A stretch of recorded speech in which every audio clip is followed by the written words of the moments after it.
పొయ్యి మీద పెట్టి పొయ్యి వెలిగించామనుకోండి. ప్రత్యామ్నాయ వేదిక తరఫున స్వాగతం. ఈరోజు కంచే చేను వేస్తే అనే ఒక టైటిల్ తోటి సమకాలీన భారత రాజకీయాల్ని ఒక కుదుపు కుదుపుతున్నాం. ఎన్నికల అవినీతి గురించి ఈ మధ్యనే భారతదేశ రాజకీయాల్లో ప్రతిపక్ష పాత్ర పోషిస్తున్న రాహుల్ గాంధీ ఒక సవివరమైన సర్వే రిపోర్ట్ లాగా వాళ్ళు చేసి భారత ప్రజల ముందు పెట్టారు. ఈ స్వాతంత్రం వచ్చిన తర్వాత ఈ రోజు వరకు ఈ దేశంలో పార్లమెంటరీ వ్యవస్థ పట్ల, దానికి జరుగుతున్న ఎన్నికల తంతు పట్ల ఇప్పటికే మనందరికీ అనేక రకాల అభిప్రాయాలు, అనుమానాలు, అపోహలు, వివిధ రకాల భేదాభిప్రాయాలు ఉన్నాయి. కాక ఆకలితో చచ్చిపోతూ ఉంటే, జర్నలిస్టులు, డాక్టర్లు హాస్పిటల్ మీద బాంబులు వేస్తుంటే, వాటన్నిటికీ సంఘీభావంగా ఒక దేశంలోనే పెద్ద ర్యాలీ చేసింది ఖమ్మం ఒకటిగా నిలిచింది.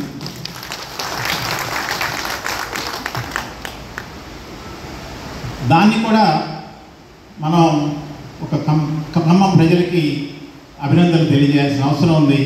ఆ ర్యాలీలో ఇక్కడ ఉన్నవాళ్ళు మీరు చాలామంది పాల్గొనే ఉంటారని నేను అనుకుంటున్నాను.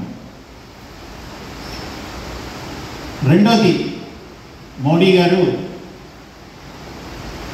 మణిపూర్ వెళ్ళడం.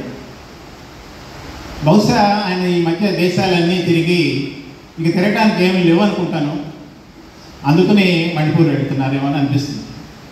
ఘనా, గయానా,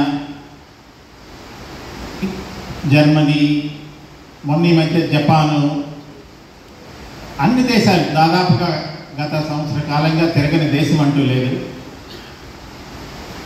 కానీ ఇప్పుడైనా వెళ్తున్నందుకు మనం దాన్ని అభినందించాలి. 2 సంవత్సరాల మారణ హోమం తర్వాత. అట్లాగే ఆయన పెహల్గాం కూడా వెళ్ళినట్లేడు. క్షమించండి,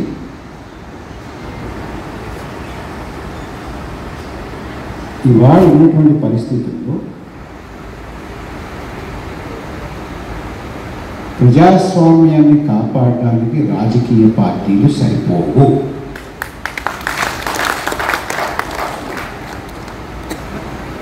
మనలాంటి వాళ్ళను పౌర సమాజం గనక రోడ్డు మీదకి వచ్చి ఈ ప్రజాస్వామ్యం నాది అనే మాట మాట్లాడకపోతే, కాపాడుకోకపోతే ఈ దేశంలో ప్రజాస్వామ్యం ఇక ఉండదు. ఇంకో మాట కూడా చెప్పాలి విషయంలో పెట్టాను.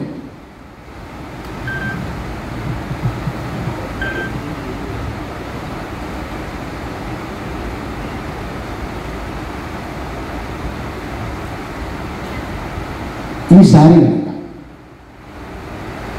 ఇప్పుడు రగులుతోంది అనుకున్నటువంటి ఒక ఆందోళన, ఒక ఉద్యమం, ఇది పెరిగి పెద్దదయ్యి ఈ ప్రజాస్వామ్యాన్ని కాపాడుకునేంత వరకు ఇది జరిగి ఆ ఉద్యమం సఫలీకృతం కాకపోతే ఈ దేశంలో మళ్ళీ ఎన్నికలంటూ జరగవు. రాష్ట్రం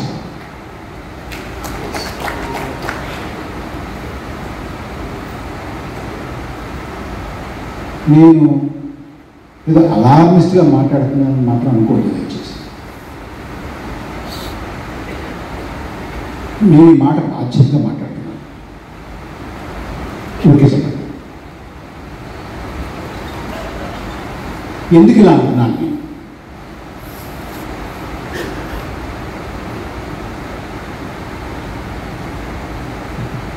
ఎందుకు ఇలా అంటున్నానంటే, మనందరిలోనూ కూడా ఒక ఆందోళన ఉంది. ఏమైపోతుంది? ఏమిటి ఎన్నికలు ఏమిటి? ఈ ఓట్లు తీసేయాలేంటి? ఈ ఓట్లు చేపించాలేంటి? ఇక్కడ ఓడతాం అనుకున్నవాడు ఎక్కడ ఏంటి? అక్కడ నెగ్గుతా అనుకున్నవాడు ఓడిపోవడం ఏంటి అని అందరిలోనూ ఆందోళన.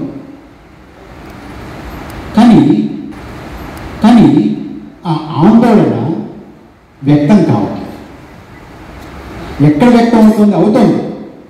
మొన్న మధ్యాహ్నం నేను ఒక పెద్ద మనిషిని కలిశాను.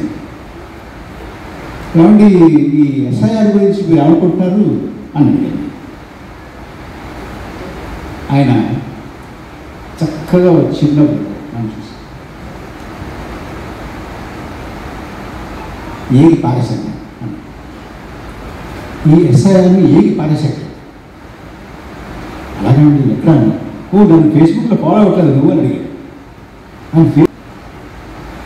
రోడ్డు మీదకి వచ్చి దీన్ని మేము సహించము అనే మాట మనం బలంగా చెప్పకపోతే ఈ దేశ ప్రజాస్వామ్యాన్ని మనం కాపాడుకోలేము. ఇంకొక అపోహ గురించి కూడా నేను మాట్లాడి వివరంలో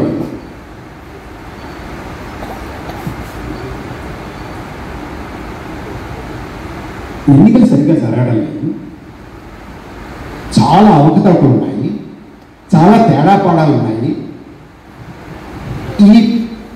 ఇవాళ ఢిల్లీలో కూర్చున్నటువంటి ఈ లోక్సభ అది సరిగా ఎన్నికైనటువంటి కాదు, దానికి లెజిటిమసీ లేదు. ఆ లోక్సభ నుంచి వచ్చినటువంటి ప్రభుత్వానికి లెజిటిమసీ లేదు.